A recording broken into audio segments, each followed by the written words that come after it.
Nós continuamos hoje essa quarta explicação do Catecismo de São Pio X e nós entramos no segundo artigo do Credo,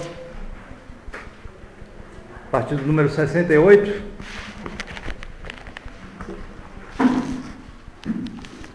que nos ensina o segundo...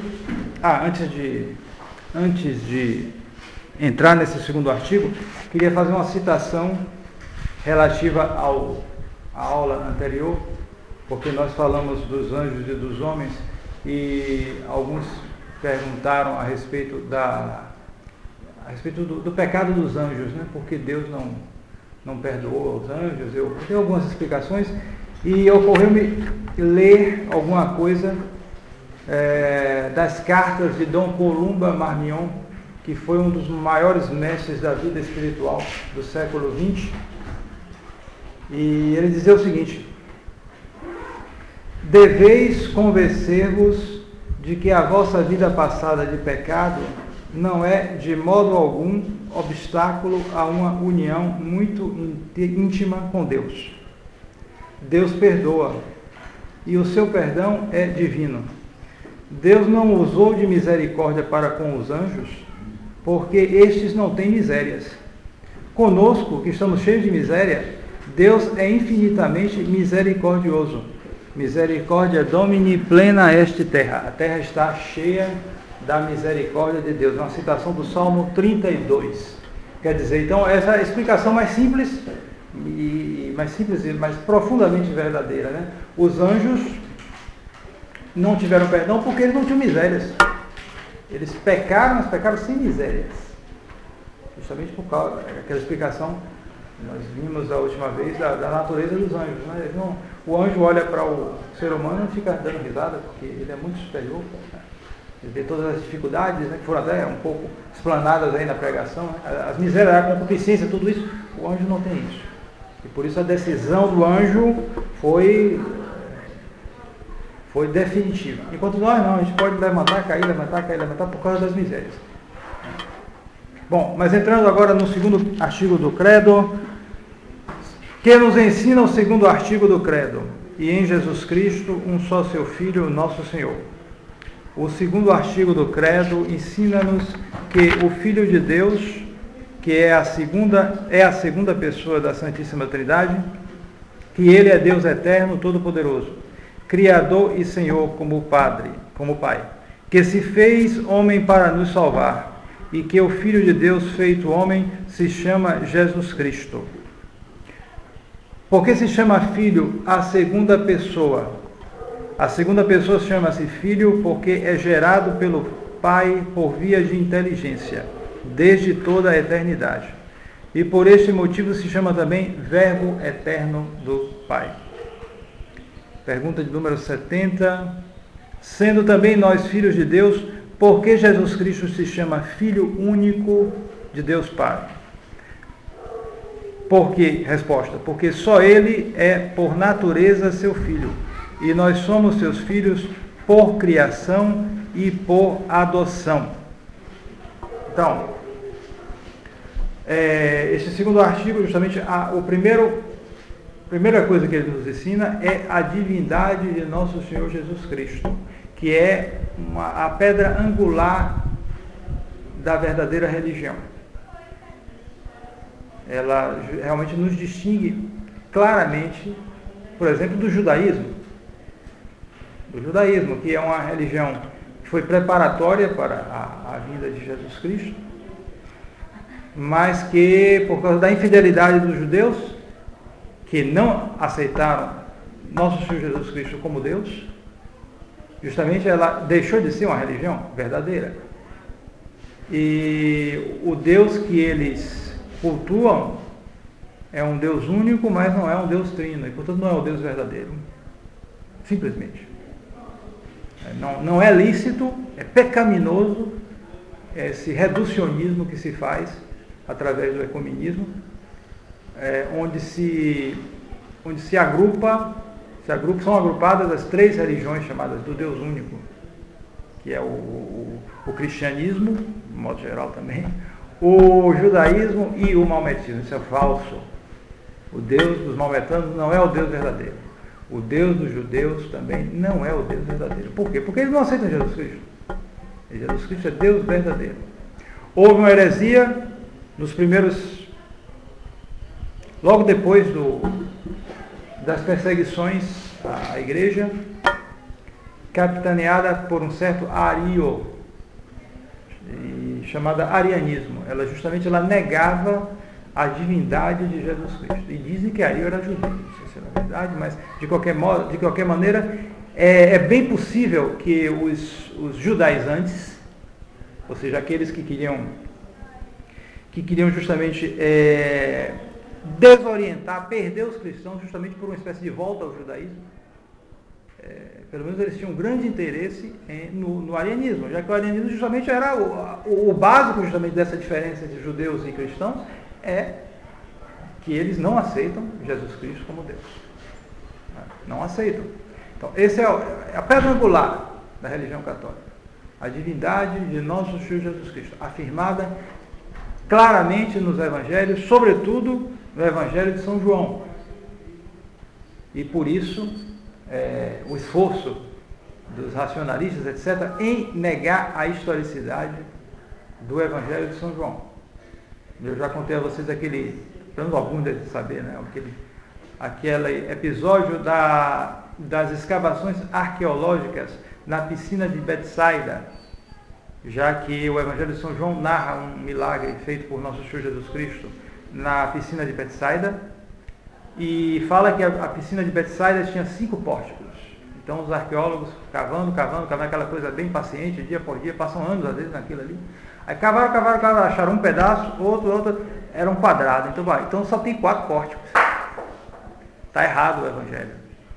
Então, nessa época foram publicados livros onde se dizia que isso provava que o Evangelho de São João não era um evangelho histórico e que isso era uma alegoria, quer dizer, falava 5 pórticos em relação aos 5 livros da Torá, coisa parecida.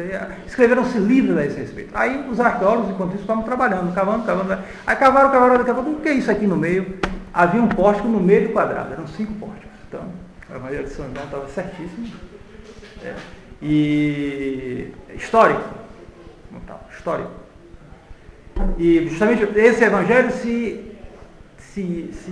se afirma da maneira mais clara, não só ele, mas ali a afirmação é muito clara da divindade de nosso Senhor Jesus Cristo, inclusive o célebre episódio de São Tomé, né? São Tomé diz claramente, meu Senhor e meu Deus. Também as epístolas de São Paulo, se fala de maneira clara da divindade de Jesus Cristo, né? E isso era um escândalo enorme para os judeus, por isso eles perseguiam São Paulo. Até hoje eles têm uma raiva enorme de São Paulo, porque São Paulo, que é judeu, né, mas afirmava, né, vocês são inimigos de todos os homens. Ele chamava assim os judeus da época. E esse, justamente, nosso Senhor Jesus Cristo é Deus e homem verdadeiro. Ele é a segunda pessoa da Santíssima Trindade, chamado Filho porque é gerado pelo Pai. Mas gerado desde toda a eternidade. A gente não pode entender essa geração como algo temporal. Porque se fosse algo temporal, o Filho seria menor do que o Pai. Isso não existe. A geração desde toda a eternidade. Mas então essa palavra gerar fica... É evidente, né? Todos os termos da teologia são utilizados em sentido analógico. Ou seja, como uma semelhança. Toda analogia, ela corresponde num ponto e a outro não corresponde. Quando eu digo que fulano de tal é um leão, eu estou fazendo uma comparação. O que é que eu estou usando? O que eu quero dizer? Que fulano tem as garras de um leão, tem a juba de um leão, tem os dentes de um leão? Não. Eu estou dizendo que ele tem a valentia de um leão. Então eu uso uma linguagem analógica, quer dizer, uma semelhança. A semelhança corresponde em alguns pontos, às vezes só em um ponto, em outros pontos não corresponde. Então na teologia se utiliza isso, porque se trata do mistério divino. Você utiliza uma linguagem com comparações. Essas comparações correspondem a alguns aspectos e outros não. A geração aí no caso, justamente porque o filho procede do pai. Mas não é como a geração dos seres humanos, dos animais, etc., que isso é feito no tempo. Primeiro aparece o pai, depois vem o filho que é mais novo que o pai. Até essa palavra do procede já é temporal. Procede, sim, no sentido, sim, você pode interpretar, tem um aspecto, mas no caso das processões divinas, chamadas, não há tempo aí, é desde toda a eternidade. Então, é entendível. Não, é um mistério. É um mistério, claro. Mas você pode ter acesso a uma certa compreensão empregando a linguagem analógica. Porém, você não pode explicar mesmo porque é uma revelação. Nosso Senhor dá as garantias de que isso é verdadeiro, porque Ele dá os sinais, os milagres, etc. Mas você não pode explicar mesmo porque no momento que você explicasse isso, você já não seria mais ser humano, seria Deus. Isso é complicado. A questão é essa. Procede. Então veio dele. Mas não veio que é eterno.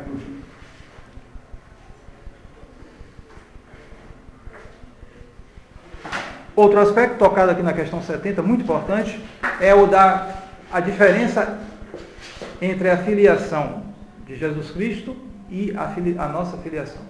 Nosso Senhor, porque Ele é gerado desde toda a eternidade, Ele é filho natural de Deus Pai.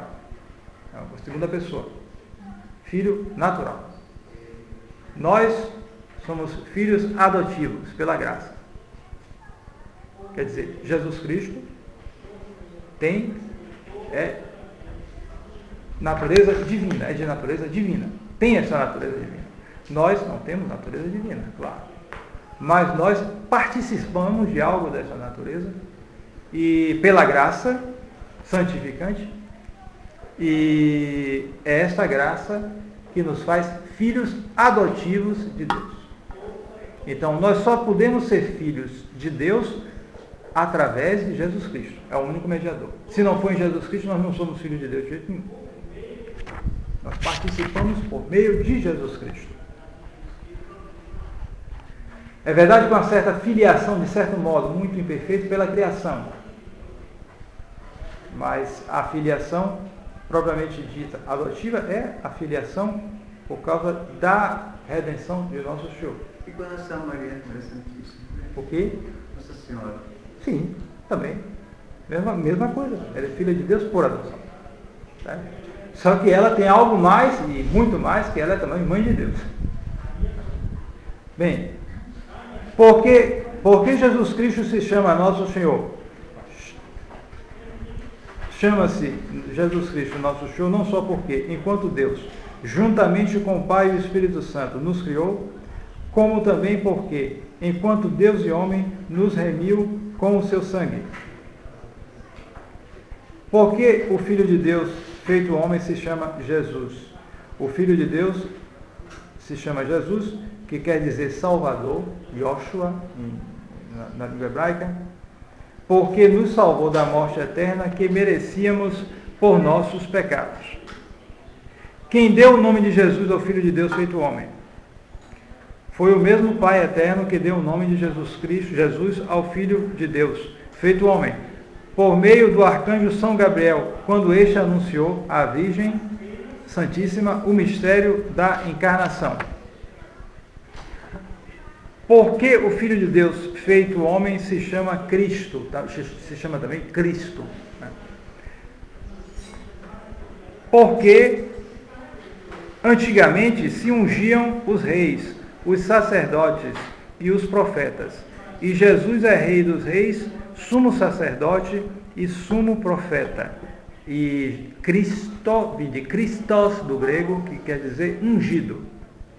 Por isso, é chamado nosso Senhor Jesus Cristo, é chamado Cristo porque ele é ungido. E justamente há esse costume que perdura até hoje. O sacerdote é ungido. Eu tive as mãos ungidas, como fui ordenado sacerdote. Os reis são ungidos. Os reis sagrados, o Papa manda um representante, ou ele mesmo fazia isso. Né? E os reis do Brasil, os imperadores do Brasil são ungidos. Os imperadores do Brasil são ungidos. Acho que é o único caso das Américas. Só uma experiência monárquica na América. Fora uma rápida experiência no México, mas a experiência maior é aqui no Brasil. E eles são ungidos. E então, nosso Senhor, como o rei por excelência, ele é chamado Cristo, ungido. Como, ele é assim, ungido por excelência. Foi Jesus Cristo verdadeiramente ungido e consagrado com unção corporal? A unção de Jesus Cristo não foi corporal, como a dos antigos reis, sacerdotes e profetas, mas toda espiritual e divina, porque a plenitude da divindade habita nele substancialmente. Quando alguém, por exemplo, se torna sacerdote, ele é ungido, ele passa a ter algo que os outros não têm. É uma diferença importante. Ele se torna sacerdote, há um sacramento para isso, o sacramento da ordem. Ninguém pode chegar e dizer, eu sou sacerdote porque, sei lá, eu reuni um bocado de gente aí, o pessoal está pondo confiança em mim, botando fé em mim, então eu sou sacerdote, como uma vez um membro da Assembleia de Deus me disse que ele era sacerdote. Não, por que sacerdote? Não, porque eu me sinto sacerdote. Né? Modernismo, né? Se sente sacerdote. Quando não é bispo, ainda tem bispo e até papa às vezes, né? Então, não... Mas ele tem que receber essa unção de alguém que recebeu. É tradicional. Ninguém pode botar na cabeça que ele é sacerdote. É maluquice. Ele tem que receber de alguém que recebeu. E esse que recebeu tem que receber de outro, e isso tem que remontar até o nosso show. Necessariamente ela é tradicional e autêntica. A verdadeira unção. Mas justamente nosso Senhor Jesus Cristo, ele é assim por natureza. A unção sacerdotal de nosso Senhor remonta à encarnação. Então, esse caso de Pedro, esse caso de Jesus, isso vai ser o pastor? O quê? Pedro, quando se tornou, substituiu Cristo na terra. Não, aí é diferente. Aí ele não precisou, São Pedro, claro, foi ungido como um bispo, certo? Agora, o fato dele ser o chefe da igreja é algo que está ligado à jurisdição, não está ligado à ordem. Tá? A ordem, o grau mais alto é o episcopado. Diferente, é uma ordem diferente. Bom, então, a unção sacerdotal de nosso Senhor Jesus Cristo é a encarnação dele. Ele é sacerdote por natureza. Ele é Deus e homem verdadeiro, ele é pontífice. Verdadeiro pontífice, que faz realmente a ponte entre Deus e os homens, mediador entre Deus e os homens.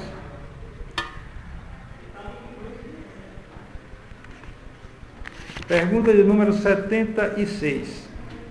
Tiveram os homens algum conhecimento de Jesus Cristo antes da sua vinda? Sim, os homens tiveram conhecimento de Jesus Cristo antes da sua vinda, pela promessa do Messias que Deus fez aos nossos primeiros pais, Adão e Eva, a qual renovou aos santos patriarcas, e também pelas profecias e muitas figuras que o designavam. Então, logo depois da queda dos nossos primeiros pais, Deus prometeu a vinda de um Redentor. Os patriarcas, os homens já desde antes do dilúvio viviam nessa expectativa. Depois do dilúvio, então, na época de Abraão, nosso Deus então escolheu um povo onde essa promessa, essa esperança se manteria de uma maneira mais bem guardada, porque a tendência do homem era se dispersar e cair no paganismo. Essa tendência foi, ela vai e volta e era contínua. Naquela época, os povos todos ficaram contaminados. Então, nosso Senhor escolheu um povo onde manteria, a maneira divina, né, onde isso se manteria até a vinda do Messias, que transformaria essa religião de nacional em universal. Mas esse Messias nasceria deste povo, não nasceria de outro povo.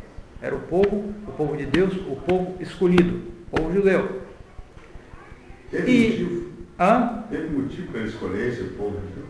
Não, a escolha de Deus. A escolha de Deus. Ele escolheu aquele povo. Ninguém sabe por quê. Estou perguntando a nosso Senhor. Ele escolheu esse povo. A maneira de agir de Deus foi essa. Escolher primeiro um povo, depois tornar isso universal. E justamente nesse povo, as promessas, a crença na vinda de um Messias, ela é demonstrada na Sagrada Escritura, né? Sobretudo nos profetas, né? E onde se prevê com detalhes impressionantes até a paixão de Nosso Senhor. Se você pegar certos capítulos de Isaías, onde se fala sobre o servo de Javé, está lá tudo escrito, a paixão de Nosso Senhor. Compare aquilo com a paixão de Nosso Senhor Jesus Cristo nos Evangelhos, é impressionante a correspondência. E olha que Isaías viveu 800 anos antes de Jesus Cristo. Mas é 800 anos mesmo? Hã? É 800 anos mesmo? Bom, mais ou menos 800 anos. Mais ou menos 800 anos antes de Jesus Cristo.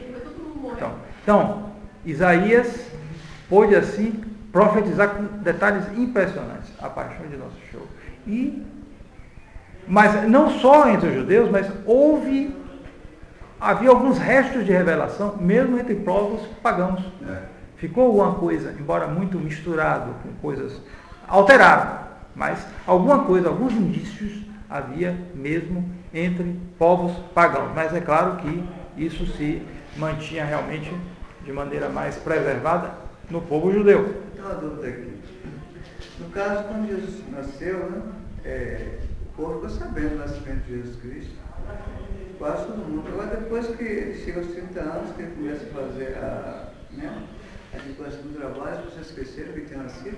Se esqueceram. Bom, digamos, Nosso Senhor nasceu, não foi alguma gente lá, mas não foi tanta gente assim, né? Houve um anúncio, mas depois os magos desapareceram lá, porque fugiram de Herodes. E além disso, Herodes mandou matar os inocentes, não esqueça isso. Mandou matar. Então, mandou matar, ele pensou, matei esse aí, então acabou. Se tiver lá no meio, está no meio daquele lá que eu matei.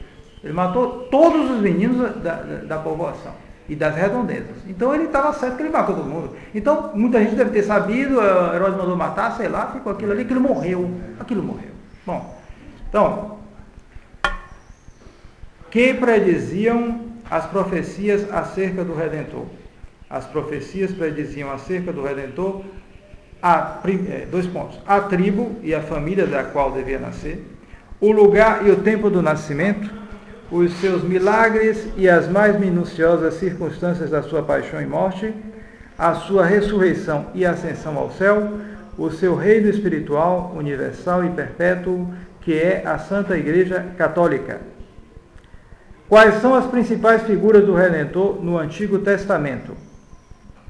As principais figuras são o inocente Abel, o sumo sacerdote Melquisedeque, o sacrifício de Isaac, José vendido pelos irmãos, o profeta Jonas, o cordeiro pascal e a serpente de bronze levantada por Moisés no deserto. Quer dizer, na Sagrada Escritura, no Antigo Testamento, vários personagens aparecem, vivem a sua vida ali, tem a sua história ali, mas eles talvez nem desconfiem, eles estão um pouco antecipando o que acontecerá depois. Eles dão traços do que acontecerá depois na vida de Nosso Senhor Jesus Cristo. E Nosso Senhor mesmo se utilizou disso, quando ele disse que seria dado o sinal do profeta Jonas, que ficou 3 dias dentro de uma baleia. Quer dizer, era isso. Ele viveu aquela história ali, mas Nosso Senhor pega aquilo, era um sinal, ele estava antecipando aquilo ali. São figuras que aparecem no Antigo Testamento. É impressionante também o sacrifício de Isaac, né, que não chegou a se cumprir, mas que justamente mostrava um inocente, um rapazinho inocente, a quem Deus pede, Deus quer que Abraão sacrifique. Sansão também é? Sansão também é? Por que Sansão? Não, acho que não. Sansão, não sei, viu? Agora só olhando, se for de uma maneira muito... Bom, ele vem libertar o povo de Israel, nesse sentido nesse sentido. Mas não é tão claro como no caso de Isaac, que ia ser sacrificado. Nosso Senhor não quis, Deus não quis, parou na hora, no entanto ele quis a vontade, a decisão de Abraão de fazer aquilo. E Abraão realmente obedeceu. E dessa obediência ele teve grandes benefícios. Tornou-se pai de um povo. Né? Mas nosso Senhor exigiu isso, esse sacrifício do Filho dele. Como sabemos nós que Jesus Cristo é verdadeiro Deus? Primeiro, pelo testemunho do Pai Eterno, quando disse: este é o meu Filho muito amado, no qual tenho posto todas as minhas complacências. Ouviu. Segundo, pela afirmação do próprio Jesus Cristo, confirmada com os mais estupendos milagres. Terceiro, pela doutrina dos apóstolos. Quarto, pela tradição constante da Igreja.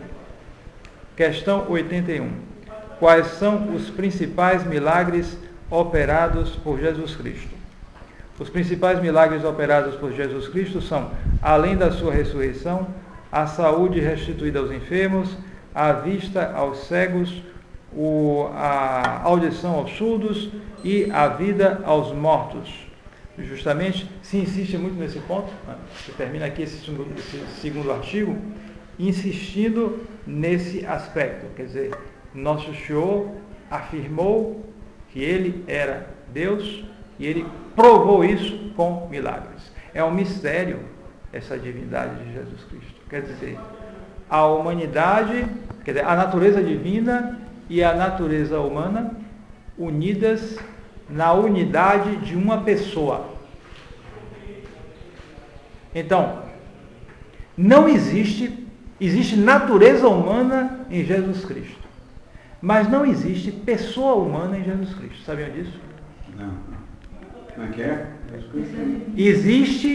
Existe uma natureza divina e uma natureza humana em Jesus Cristo, mas não existe uma pessoa humana em Jesus Cristo. Existe a pessoa divina, que é a segunda pessoa. De pessoa humana. Não existe pessoa humana. Atenção. Por quê? Vocês podem ter bem em mente isso aqui. Natureza é o princípio de operação. Aqui. Escrever que fica melhor.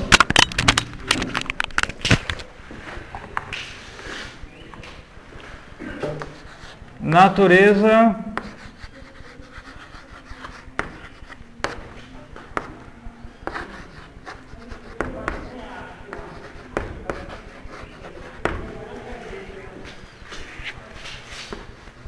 princípio de operação.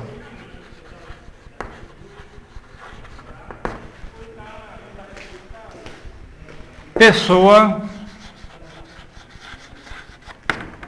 termo de responsabilidade.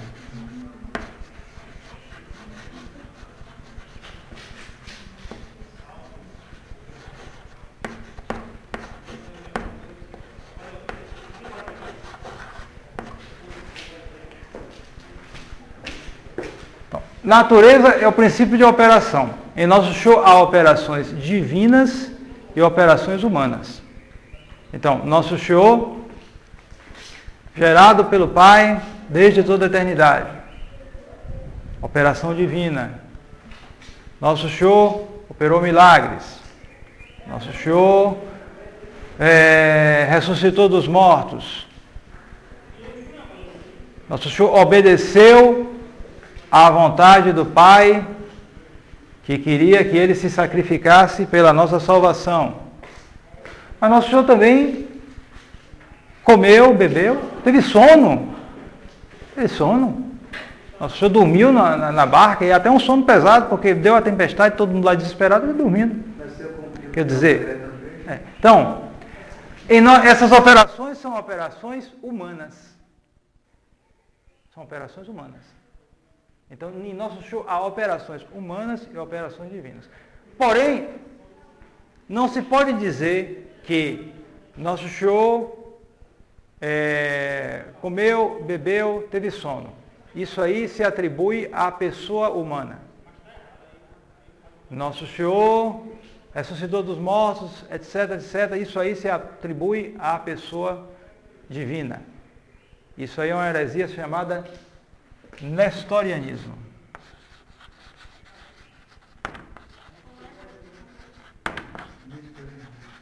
Nestorianismo heresia do século V, século IV, século V, com um certo Nestorius, que era bispo de Constantinopla, eu acho, era bispo de Constantinopla, certo? Então esse Nestorius, ele tinha uma doutrina assim, ele dizia que em Nosso Senhor há duas naturezas, o que é verdade, mas também duas pessoas, a pessoa humana e a pessoa divina. Conclusão, Nossa Senhora era a mãe da pessoa humana. Da pessoa humana. E não da pessoa divina. Conclusão, ela não era mãe de Deus. Daí porque ela dizia que ela era contra, Nestorius era contra o Theotokos, a mãe de Deus. Ele não admitia isto. E aí foi justamente, as heresias servem para explicitar a fé da igreja. Porque isso era crido pacificamente. Ninguém se opunha a isso. Aí chegou Nestorius com essas elucubrações, partiu dessa heresia de achar que em Deus havia duas pessoas e que, portanto, Nossa Senhora era mãe só da pessoa humana. Então era mãe só do homem, não era mãe de Deus. Conclusão lógica a partir de um princípio errado. Então, a partir daí, houve muita discussão, briga, etc., até que a igreja, no concílio de Éfeso, no ano 414, me falha a memória, as datas podem me fugir, mas é no século V, declarou que Nossa Senhora era a mãe de Deus, a maternidade divina.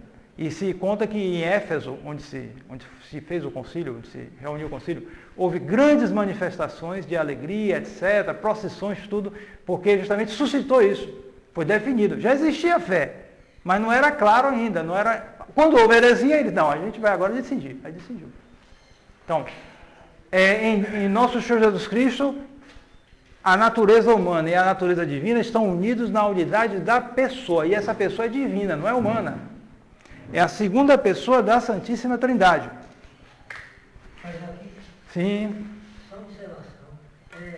Em relação à nostalgia, Ao quê? essa realidade, Sim. essa realidade aí que aconteceu, ela provém também dessa realidade que é ensinada desse ecumenismo aí, desse protestantismo também, já veio disso ou não? Ah, sim. Olha, os protestantes, cada um diz uma coisa, né? Lutero, pessoalmente, eu não acredito que ele negasse a maternidade divina, se eu não me engano. Eu acho que ele não negava. Tanto é que no protestantismo, luteranismo mais antigo, há até culto a Nossa Senhora. Eu conheci um pastor protestante que se converteu à tradição, sueco, ele era luterano, e ele, na paróquia dele lá na Suécia, tinha até confissão ainda. Ele achava que ele era padre, na cabeça dele. Os altares deles são belíssimos. Altares belos, imagem de Nossa Senhora, tudo. Eles tinham culto. Agora, à medida que a coisa foi passando, foi deteriorando. Então, a heresia atrás da outra, porque é o princípio do livre exame. Cada um lê a Bíblia e a Bíblia fala, ou seja, a cabeça dele interpreta do jeito que ele quer. Né? Então, a tendência foi, eles acabarem negando isso. Certo? Acabaram negando isso. Mas, se eles assumiram como tal o nestorianismo, acredito que não. Porque eles, em geral, aceitam os concílios mais antigos. Eles aceitam. Os mais recentes, não. Porque aí já o papismo está entrando, não sei o quê, eles começam com aquelas doutrinas deles. Porém, eles acabaram por um caminho aceitando coisas parecidas. Porque eles não aceitam a maternidade divina. Porém, eles aceitam a união hipostática. Porque isso que eu estou explicando a vocês aqui, é chamado união hipostática. Por quê? Porque vem de uma palavra grega chamada hypostasis, que quer dizer pessoa. Né? A gente pode aqui esquematicamente explicar união.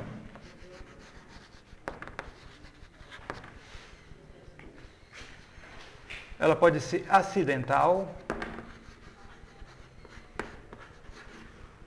ou substancial.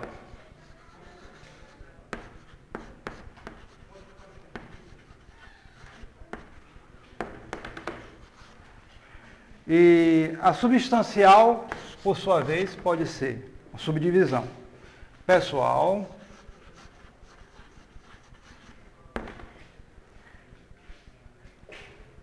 ou pessoal hipostática.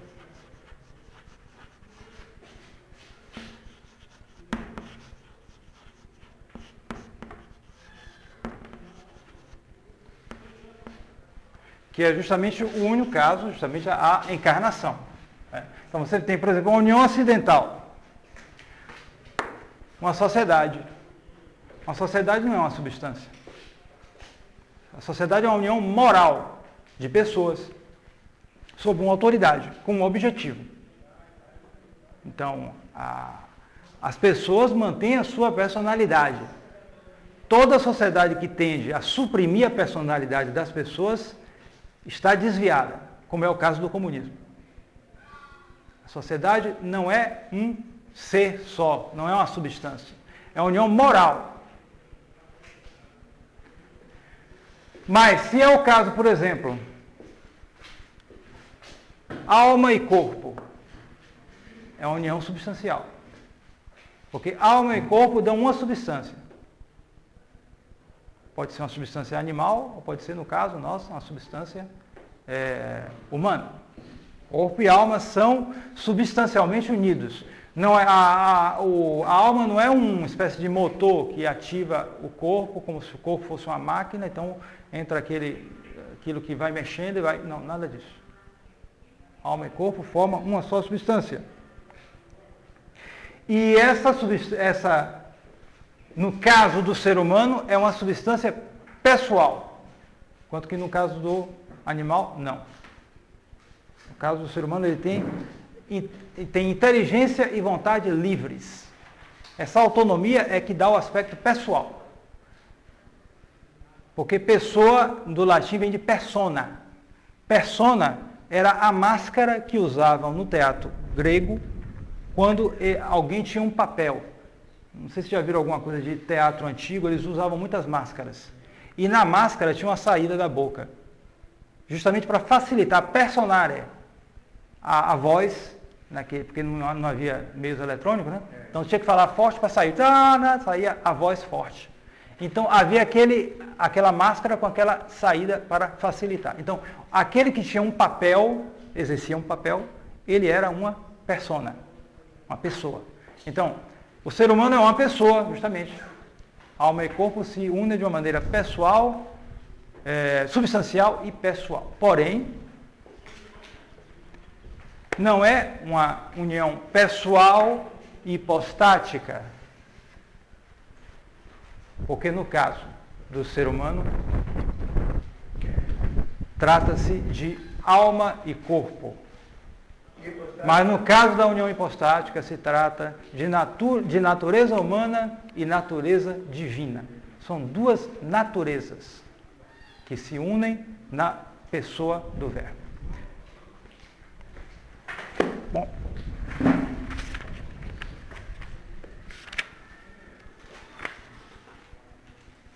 Então, justamente essa explicação a prova justamente que nós estudamos na apologética são os milagres de Nosso Senhor, porque isso é uma revelação. Evidentemente é uma revelação. Nosso Senhor nos revelou nos evangelhos, nas epístolas, que Ele era Deus e homem verdadeiro. E para provar, Ele realizou os milagres.